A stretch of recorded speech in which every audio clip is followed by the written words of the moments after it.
He walked into my sanctuary flaunting $20 million of inherited wealth and a pair of forbidden smart glasses he thought made him untouchable. He looked me dead in the eye, called me a nobody, and poured $2,000 bourbon on my floor. He thought he owned the room. He did not realize that in my empire, silence is the only currency that matters. Before sunrise, he would lose every single penny and leave in handcuffs. Hello, everyone.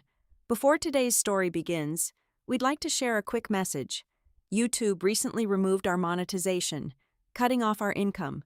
If you enjoy this story, we humbly ask for just $1 to help pay our staff so they can make a living and keep creating for you. Thank you for saving us. Now, let's begin the story. My name is Everly Lopez. I am 42 years old. For over 15 years, I worked as a ruthless corporate crisis manager. I was the person dispatched in the middle of the night to bury devastating scandals, silence ambitious whistleblowers, and erase the catastrophic mistakes of the wealthiest people in America.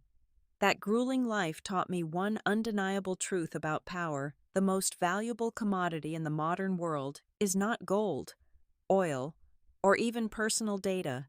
It is absolute, impenetrable silence. That exact philosophy serves as the unbreakable foundation of my empire. The obsidian apex, suspended on the highest floor of a towering skyscraper in downtown Seattle. My club is a hyper-private sanctuary designed exclusively for the apex predators of the corporate food chain. You cannot buy a membership here with mere wealth. You must be invited, and you are vetted with terrifying precision. This is the shadow theater where tech billionaires, venture capitalists, and high-ranking politicians finalize multi-billion-dollar agreements in the absolute dark. The architecture itself reflects our purpose. Black marble floors imported directly from Italy absorb the sound of heavy footsteps.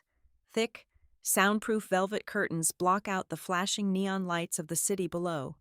The ambient lighting is intentionally dim, casting long, elegant shadows that offer perfect anonymity to faces that usually grace the front covers of global financial magazines.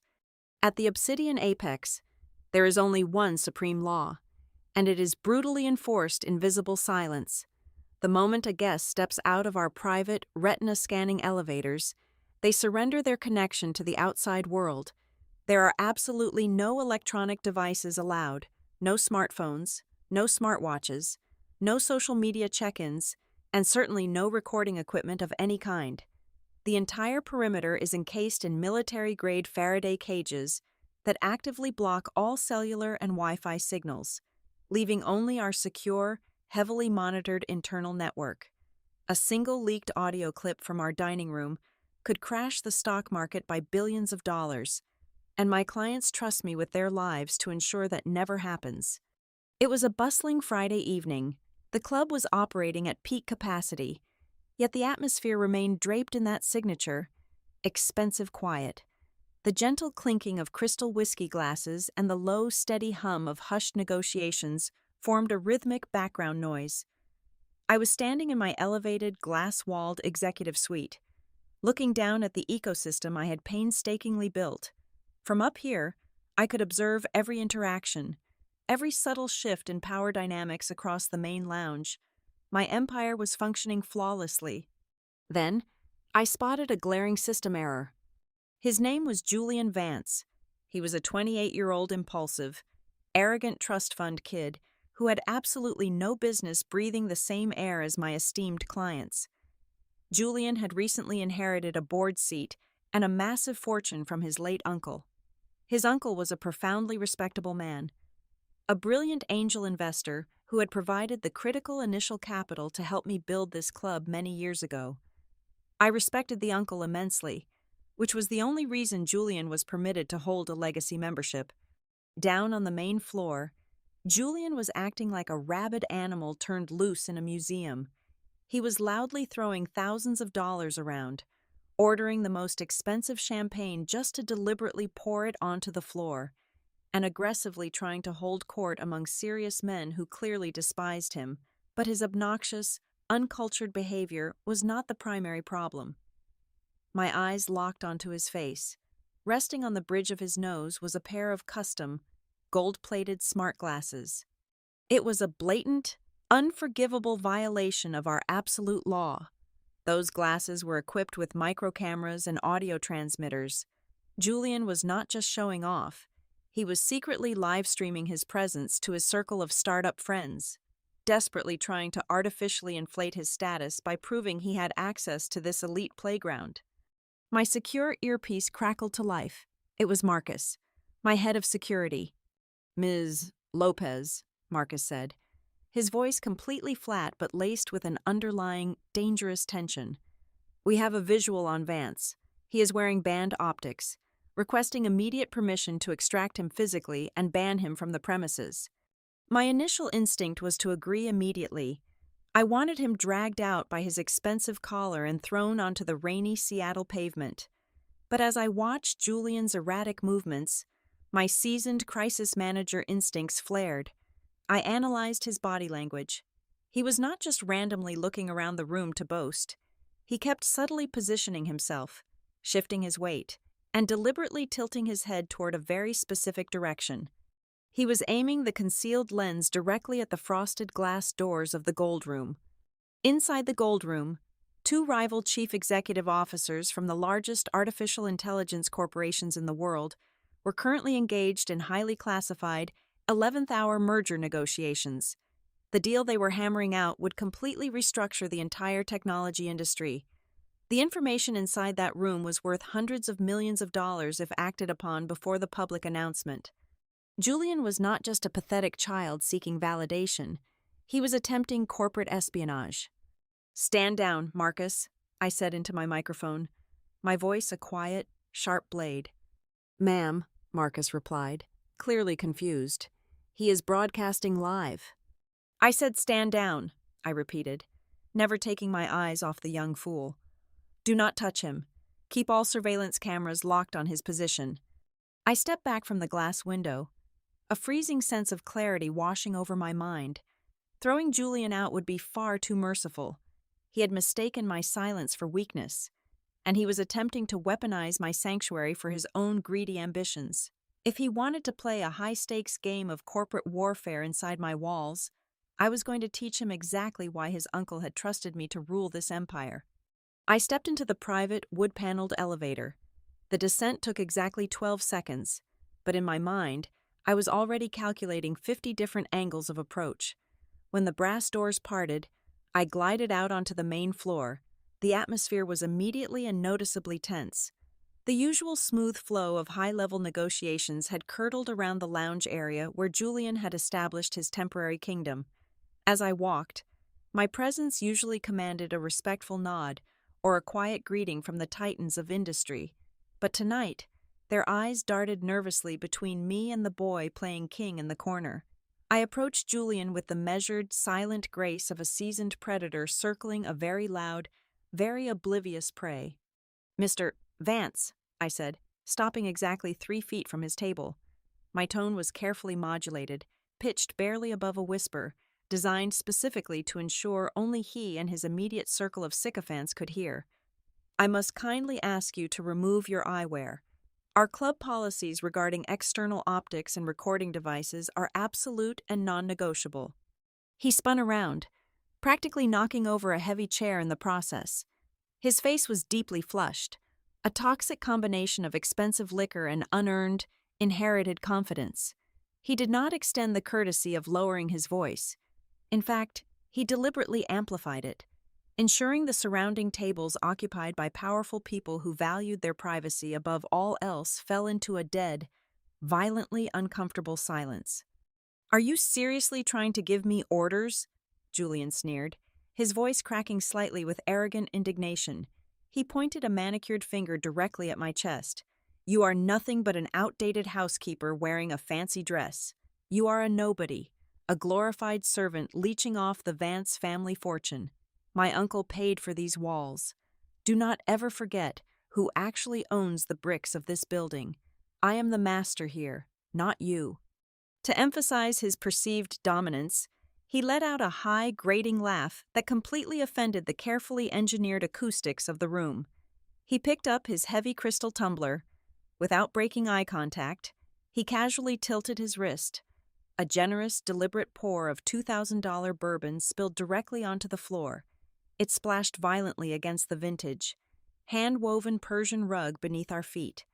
This was not just a piece of decor. It was a deeply sentimental commemorative piece acquired during the very first inaugural year of the club. The dark amber liquid rapidly seeped into the priceless, intricate threads, leaving a dark, ugly stain. He looked at me, a sickeningly smug grin plastered across his face, practically vibrating with the anticipation of watching me lose my composure. Every single instinct honed from decades of brutal crisis management screamed at me to signal my security team. I could have had 3 heavily armed men snap his wrists and drag him out the service exit in under 30 seconds. Instead, I clamped down on my anger and let my face go completely, terrifyingly blank. I erased every trace of emotion from my features, stepped exactly 1 pace backward, and bowed my head just a fraction of an inch. "I sincerely apologize for the misunderstanding. Mr. Vance," I said, my voice as smooth and cold as glacial ice. "Please, continue to enjoy your evening without interruption." The triumphant, ugly sneer that erupted on his face was genuinely nauseating. He turned his back to me immediately, puffing out his chest to his entourage, fully and blissfully convinced he had just publicly subjugated the untouchable queen of the Seattle Underground. I turned on my heel and walked away, disappearing into the shadows of the velvet-lined corridor. I did not head to my executive office to draft a legal injunction or prepare a cease and desist letter. I bypassed the corporate lawyers entirely. Instead, I walked straight down the restricted hallway and entered the hidden surveillance and network center located securely behind the main kitchen. The room was chillingly cold, illuminated only by a massive wall of glowing monitors. I bypassed my head of security and walked directly to a corner terminal occupied by a young man named Silas, to the wealthy guests sipping martinis outside. Silas was merely the exceptionally talented mixologist working bar station number 3. In reality, he was a former elite white-hat hacker whom I had aggressively poached from a federal cybersecurity division. "Silas," I commanded, pulling up a chair beside him. "Isolate the data packet transmitting from the optical device on Vance. Crack the routing and tell me exactly where that feed is going." Silas did not waste time with pleasantries. He merely nodded. His fingers danced aggressively across his mechanical keyboard. Within 90 seconds, dense lines of green code cascaded across his primary screen. "He is bouncing the feed through a heavily encrypted overseas proxy server," Silas reported, his eyes darting rapidly across the raw data. "But he is sloppy. I have the ultimate endpoint. He is streaming the audio and video directly to an offshore, unregulated broker network. But wait, there is a secondary process running. He is utilizing real-time sentiment analysis algorithms, and he is focusing the audio enhancement directly at the frosted glass of the gold room." I leaned closer to the monitor, my mind working furiously. "Why is he analyzing their tone of voice?" I asked. Silas pulled up another secure window, rapidly accessing public financial records and hidden corporate registries. Vance recently took over a generative artificial intelligence startup. According to these shadow ledgers, the company is completely underwater. He is bleeding tens of millions of dollars every single month. He is utterly desperate. He is trying to intercept the merger details tonight. If he gets advance notice of the deal falling through, or if he can just capture enough negative friction and argument between the two executives, he is positioning himself to execute a massive short-selling strategy. He wants to bet heavily against their corporate stock. If he can predict a crash before the market opens on Monday morning, he will make enough illicit profit to save his own bankrupt company. The realization hit me like a physical blow, followed immediately by a sharp, freezing wave of absolute clarity. Julian was not merely a disrespectful, loud-mouthed brat throwing a tantrum in my lobby. He was an active, malicious parasite attempting to use the sacred confidentiality of my club to commit massive federal securities fraud to save his own sinking ship. Simply banning him and tossing him out onto the rain-slicked street would be nothing more than a minor inconvenience. he would survive. He would continue to leverage his uncle's respected name, and he would continue to destroy everything he touched. I stared at the live security feed showing Julian throwing his head back in laughter in the main lounge. Evicting him was an act of profound mercy that he absolutely did not deserve. I made my decision right then and there. I was not going to expel him. I was going to use his own weapon against him. I would take his overwhelming greed, his desperate need to show off to his friends, and those obnoxious, rule-breaking smart glasses, and I would use them to orchestrate a trap so devastating that it would bury him permanently on the map of American enterprise. "Silas," I said, placing my hand firmly on the back of his heavy leather chair, "do not cut his connection. Let him keep broadcasting his little show to his friends. But we are going to fundamentally change the narrative he is listening to." Silas looked over his shoulder, his hands hovering over the illuminated keyboard. A slow, predatory smile spread across his face as he instantly grasped the tactical shift. "A man in the middle attack, Ms. Lopez." "Exactly," I replied, keeping my eyes locked on the primary surveillance monitor displaying Julian's smug, unbothered face. He is using an external proxy to stream his video out, but he still has to receive incoming data to monitor his own broadcast and communicate with his peers.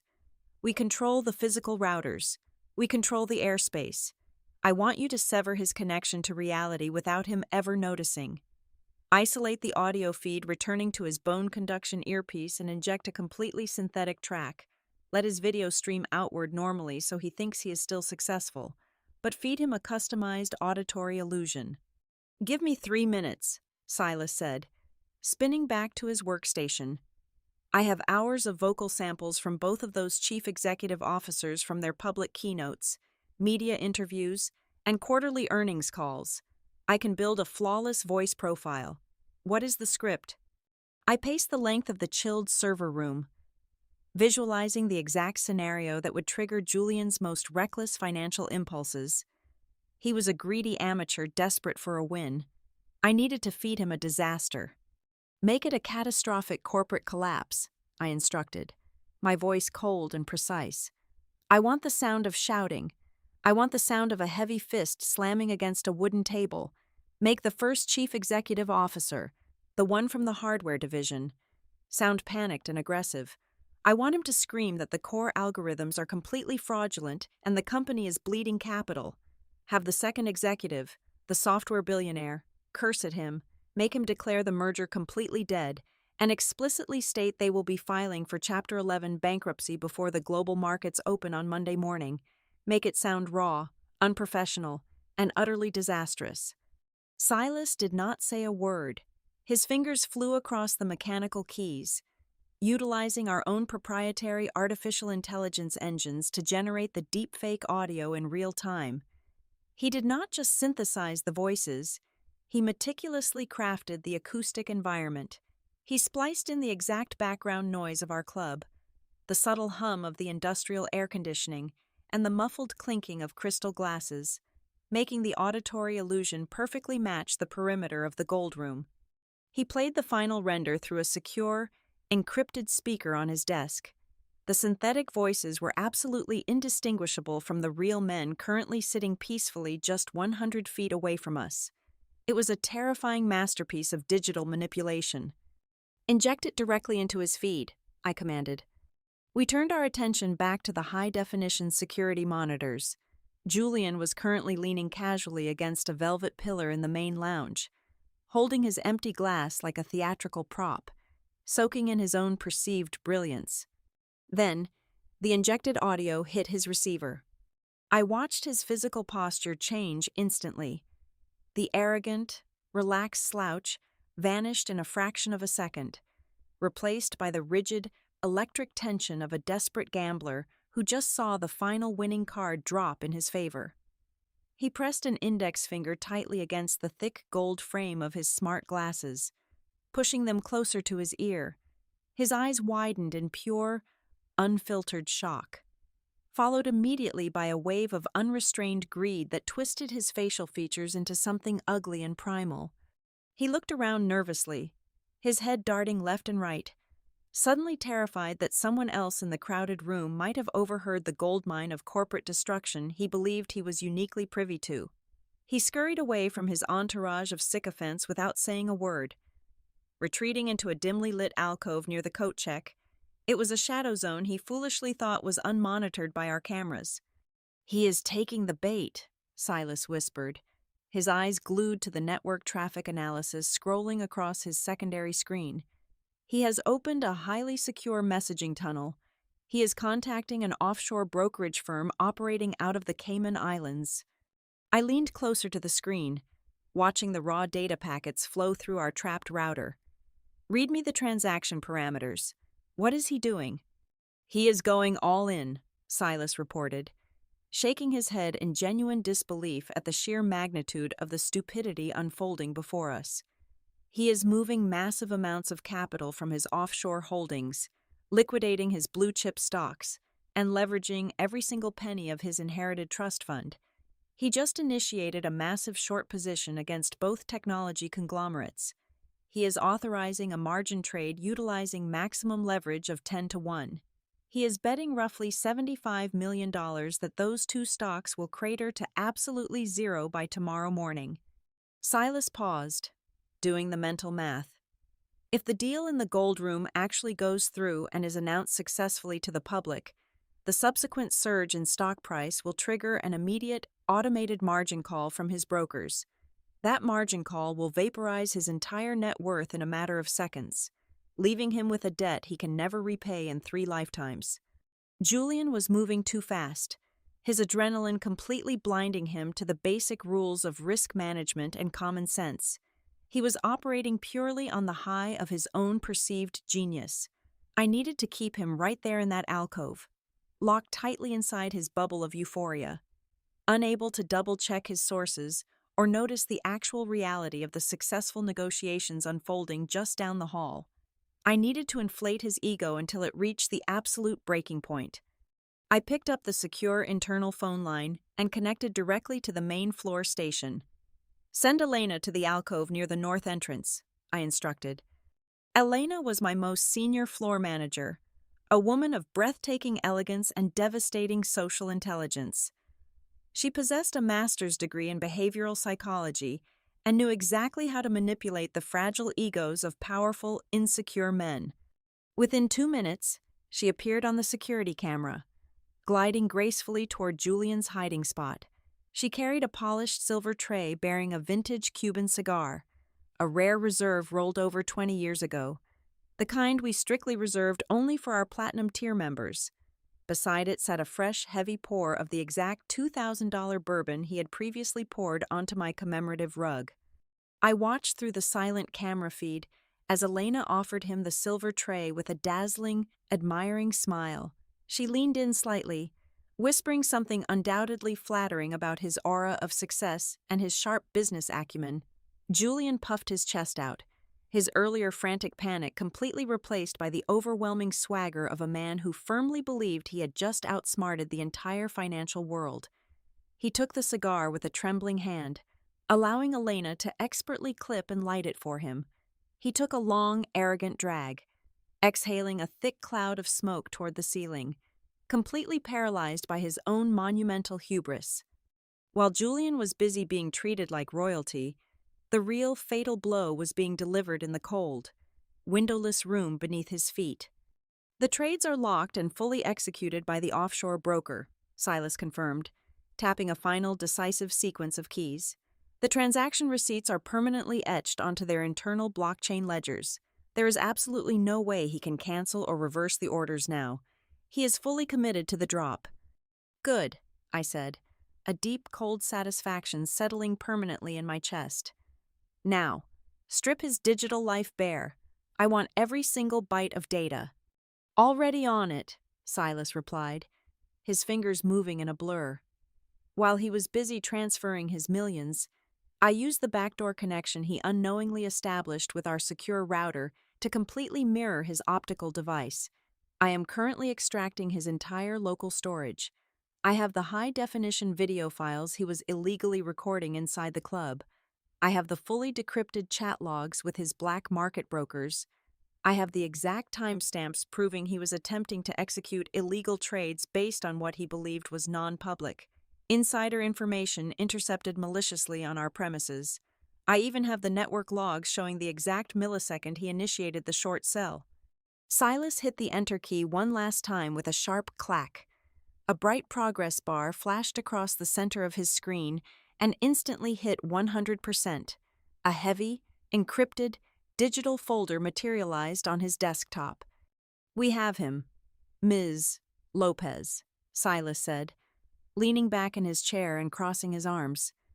"Digital forensics, undeniable intent to commit massive securities fraud, blatant violation of our non-disclosure agreements, and illegal surveillance. It is an airtight, completely radioactive dossier.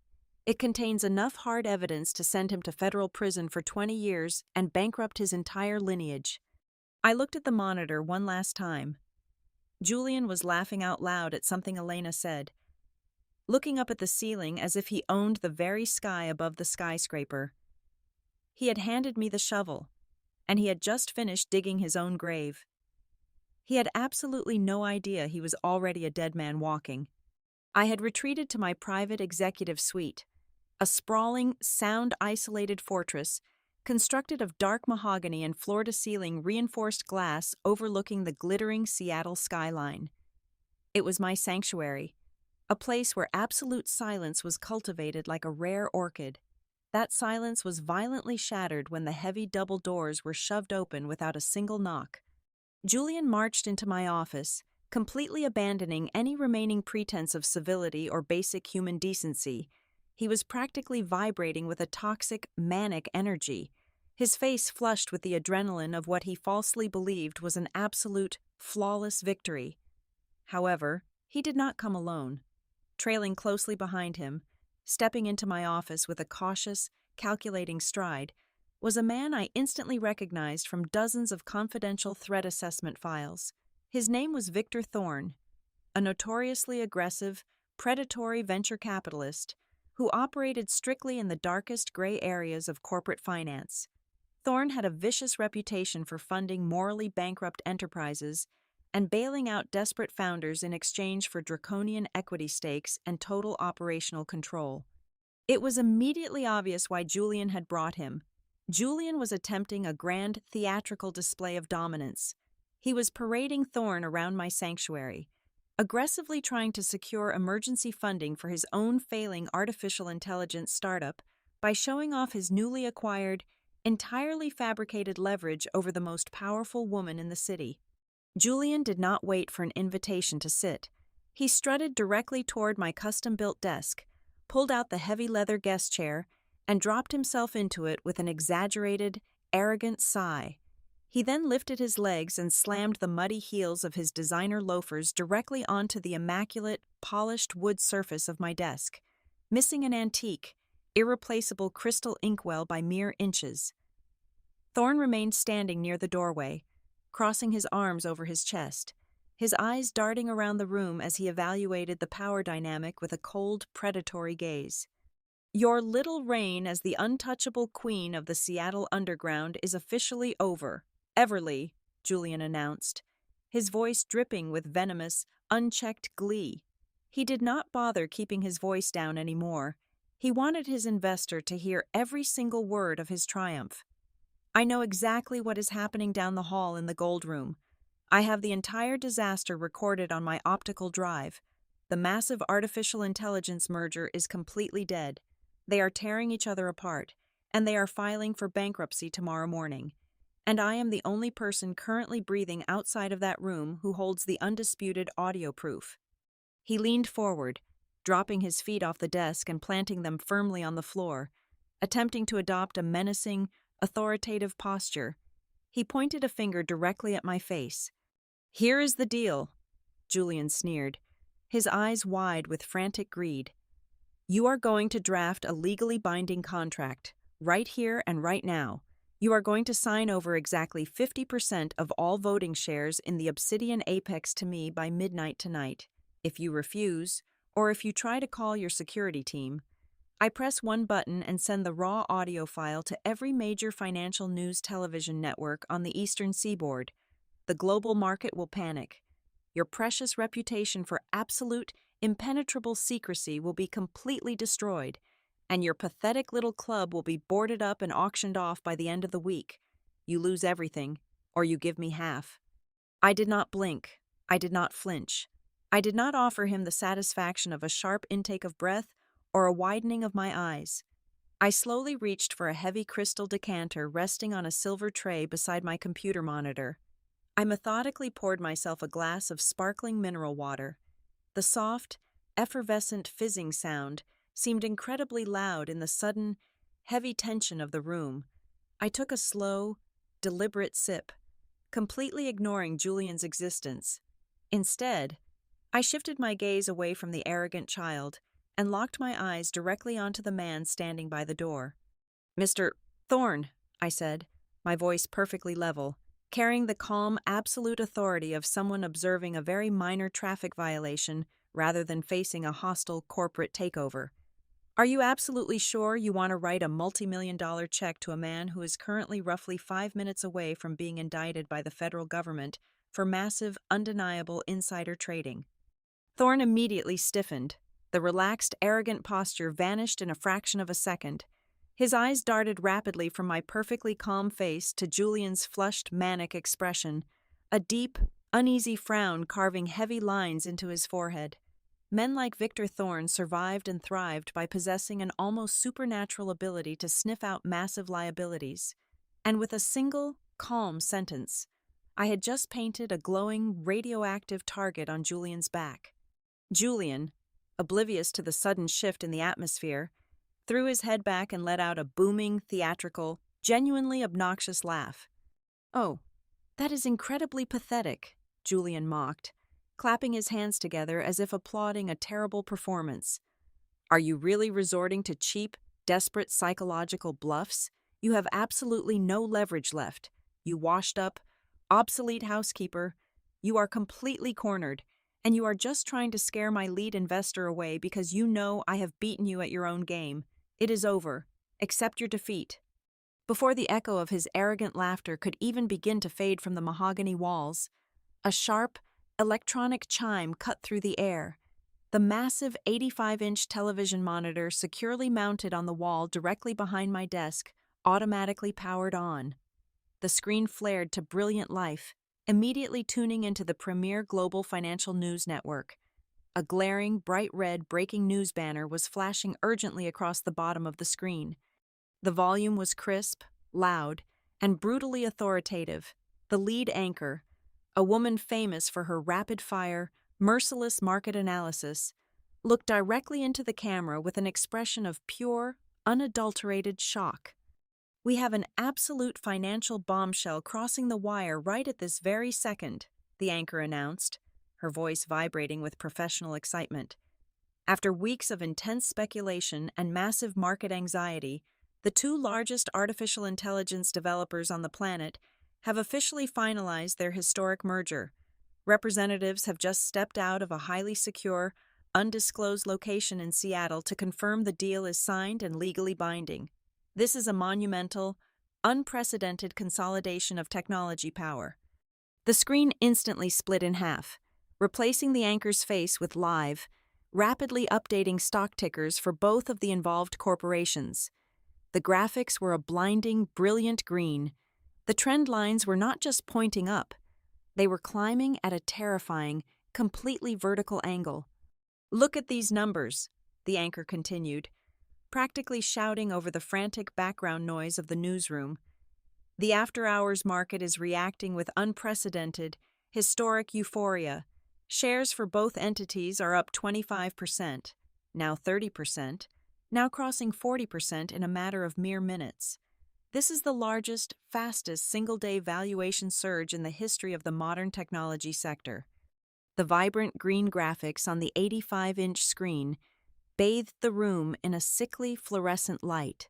I watched the exact moment the realization penetrated the thick, impenetrable armor of Julian's arrogance. The deep, furious red flush that had painted his cheeks just a moment prior vanished instantly, draining away to leave a horrifying, translucent white. He looked exactly like a corpse that had suddenly been forced to stand upright. His jaw went completely slack, hanging open as his eyes darted frantically across the soaring stock ticker. The vertical green lines were not just numbers, they were the absolute, undeniable mathematical proof of his total annihilation. Because he had utilized maximum 10-to-1 leverage, betting aggressively against those specific technology companies, the explosive 40% surge in their stock price triggered an immediate, automated margin call. His offshore brokers did not wait for his permission. The algorithm simply executed the liquidation protocol without any human intervention. In a span of exactly 10 seconds, his entire inherited trust fund, his massive liquid capital, and every single financial asset tied to his name were vaporized into nothingness. Worse, he was instantly plunged into a catastrophic, unrecoverable debt, totaling tens of millions of dollars. He was not just broke, he was mathematically ruined for the rest of his natural life. "No," Julian whispered. It was a pathetic, breathless sound, completely devoid of all his previous bluster. His hands began to shake violently as he fumbled for his prohibited device. Pulling his heavy phone from his pocket, the screen illuminated, flashing a relentless cascade of red alert notifications from his Cayman Islands brokerage application. "No, this is wrong. I heard them. I heard them fighting in the room. They said the merger was completely dead." I stood up from my chair. My movements were slow, deliberate, and entirely unbothered by his sudden, chaotic panic. I walked around the massive mahogany desk, my footsteps silent against the hardwood floor. I held a thick, heavy stack of freshly printed, meticulously organized documents in my right hand. I did not hand them to him. I threw them. The heavy manila folder struck the center of the desk with a sharp, explosive crack that made Julian physically flinch and jump backward. "What you heard," I stated, my voice slicing through the heavy air of the room like a surgical blade, "was a custom, artificially generated auditory illusion. It was seamlessly injected directly into your illicit smart glasses by my network security team while you were busy trying to steal from my exclusive clients. You foolishly believed you could outsmart the system, but you merely walked directly into a snare I specifically designed for you." Julian stared at the heavy folder, his eyes wide with a sickening mixture of utter confusion and absolute terror. "That stack of paper contains the complete, unedited digital forensics report of your entire evening," I continued, stepping closer until I was towering over his trembling form.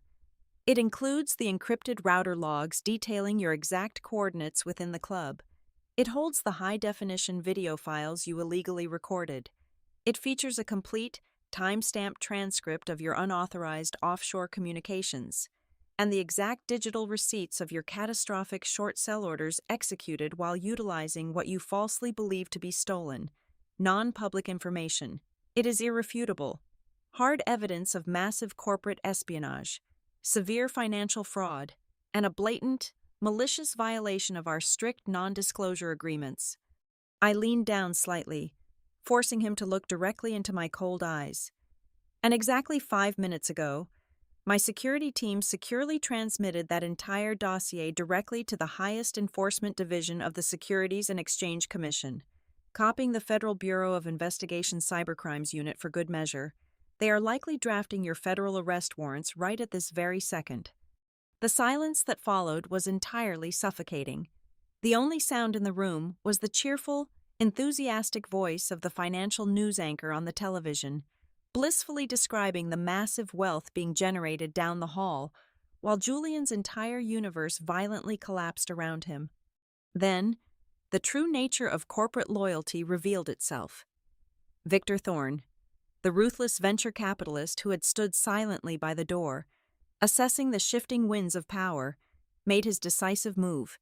He did not offer Julian a single word of comfort. He did not hesitate. He simply reached into the inner pocket of his tailored suit jacket and withdrew his own secure phone. "Cancel the term sheet," Thorne ordered quietly into the receiver, his voice devoid of any human warmth or sympathy. "Kill the funding transfer immediately. The Vance Artificial Intelligence Project is completely radioactive. Scrub our names from any association with his holding company." Julian snapped his head around, staring at Thorne with wide, desperate, pleading eyes. "Victor, wait, please. You cannot do this. You promised me the bridge loan. We shook hands." Thorne terminated the call and slipped the phone back into his pocket. He looked at Julian with an expression of pure, unadulterated disgust. The exact kind of look one might give a diseased rat found scurrying across a fine dining table. "I shook hands with a promising entrepreneur," Thorne replied coldly, casually buttoning his suit jacket. "I did not shake hands with a suicidal fool who actively commits federal securities fraud inside the most heavily monitored private sanctuary in the country. You are a massive liability. Vance, you are going to federal prison, and you are going to go there completely alone." Without another word, without a single glance backward, Victor Thorne turned and walked out of my executive suite, the heavy mahogany doors clicking shut with a terrifying finality. He seamlessly severed the last remaining lifeline Julian possessed. The reality of his total isolation and complete financial destruction finally shattered Julian's fragile psyche. The arrogant sneer mutated into a mask of pure, unhinged desperation. He let out a raw, animalistic scream, a terrible sound of pure agony and impotent rage. He shoved himself out of the leather chair so violently that it tipped backward and crashed loudly against the floor. He lunged across the desk, his hands outstretched, his fingers curling into violent claws as he aimed directly for my throat. He wanted to hurt me. He wanted to physically tear down the architect of his total demise. I did not step back. I did not flinch. I did not even blink. I simply raised my right hand and casually snapped my fingers. Before Julian could even cross the 3 feet separating us, the hidden side door of my office burst open. 3 massive, heavily armored men from my elite tactical security team materialized from the shadows. They moved with terrifying, synchronized precision. The lead guard slammed his heavy shoulder directly into Julian's chest, completely neutralizing his forward momentum and lifting him entirely off his feet. The other 2 guards immediately seized his arms, twisting them sharply behind his back with enough brutal force to make his shoulder joints pop loudly. They drove him forcefully into the ground. Julian's face smashed hard against the cold, polished floorboards, a heavy tactical boot pressed firmly between his shoulder blades, pinning him completely and utterly to the ground. The transition was absolute. The man who had walked into my sanctuary demanding 50% of my empire just 10 minutes ago was now utterly broken, crushed beneath the boots of my security team. The violent fight completely drained out of him, replaced instantly by pathetic, overwhelming terror. Heavy tears began to stream down his face, mixing with the dust on the hardwood floor. "Please," Julian shrieked, his voice cracking and hitching with violent, ugly sobs. He completely abandoned his previous insults. He abandoned his title. He abandoned his pride. "Please, Ms. Everly, I am so sorry. Please do not let them take me to prison. I have absolutely nothing left. They took all the money. Please, I am begging you. Show some mercy." He squirmed uselessly against the heavy grip of the guards, twisting his neck painfully to look up at me with pathetic, red-rimmed eyes. "My uncle," he cried out, grasping desperately for any remaining leverage he could find. "Think of my uncle. He loved this place. He helped you build this. Please, Ms. Everly, out of respect for him, please call the authorities off. I will do anything you want. Just please, spare me." I looked down at the pathetic creature sobbing against my floorboards. He had finally invoked the one name he thought could save him. Completely unaware that his uncle had anticipated this exact moment years before he passed away, I picked up a sleek silver remote from my desk. I pointed it at the massive television screen. The frantic financial news broadcast vanished instantly, replaced by a secure, encrypted video file I had kept safely archived in my personal vault for over 3 years. The face of an older, distinguished man with sharp eyes and a kind, yet fiercely intelligent smile appeared on the monitor. Julian gasped, his sobbing freezing in his throat as he stared at the towering image of the man whose legacy he had just entirely destroyed. My dear Everly, the digital recording of his late uncle spoke, his voice filling the room with a commanding, dignified warmth that Julian severely lacked. If you are watching this message, it means I am gone, and it means my nephew has unfortunately proven my worst fears to be true. I have watched him grow into a reckless, entitled fool. I know he believes my fortune gives him the right to rule over the empire you and I built together. It does not. I am leaving this video as my final, legally binding directive. The old man paused, his digital eyes seeming to stare directly down at the pathetic boy pinned to the floor. If my nephew dares to use my name to cause trouble, strip him of everything on my behalf. The power of the obsidian apex belongs solely to you, Everly. The screen faded to absolute black. The silence in the room was heavier than concrete. Julian was completely paralyzed. His final lifeline, his ultimate shield of inherited privilege, had just reached from beyond the grave to deliver his execution orders. He had nothing left to say. His spirit was entirely, irrevocably broken.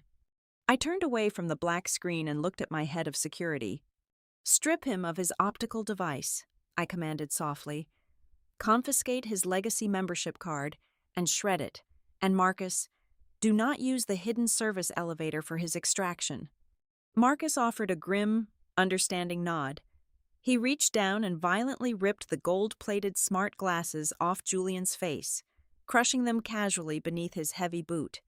He then reached into Julian's tailored jacket, extracting the heavy black titanium membership card, snapping it cleanly in half.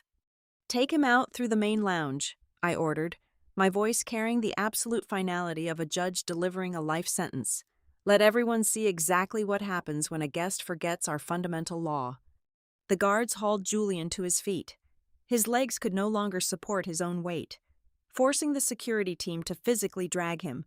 They pulled him out of my executive suite and hauled him directly through the center of the crowded, opulent main floor. It was a masterpiece of social execution. The music stopped. The ambient chatter died. The titans of industry, the billionaire chief executive officers, and the venture capitalists all turned to watch the spectacle. Julian wept openly, his expensive suit ruined, his dignity completely shattered. Not a single person offered to help him. Instead, as he was dragged past the velvet booths and crystal tables, the absolute elite of the corporate world simply smiled. Some softly clapped, others casually raised their glasses of expensive champagne in a mocking, silent toast to his total destruction. The heavy brass doors of the elevator closed on his sobbing face, sealing him out of the upper echelon of society forever. Exactly 3 weeks later, the swift, merciless gears of justice finished grinding his life into dust. His artificial intelligence startup was formally raided by federal agents. The glass doors were chained shut, and large, bright yellow seizure notices were plastered across the windows. Every single asset tied to his name was completely frozen by government authorities. He was facing decades in federal prison for massive securities fraud. Furthermore, his name was permanently etched into the ultimate blacklists of every private club, every investment bank, and every elite venture capital fund across the entire United States of America. He was erased from the corporate map. Back at the Obsidian Apex, it was a perfectly quiet, peaceful Monday morning. The chaotic energy of the weekend had faded. The main lounge was empty, bathed in the soft, natural light filtering through the floor-to-ceiling windows. I walked across the center of the room. The priceless Persian rug that Julian had intentionally ruined with bourbon was gone. In its place rested a newly acquired, significantly more expensive, completely flawless woven masterpiece imported directly from the Middle East.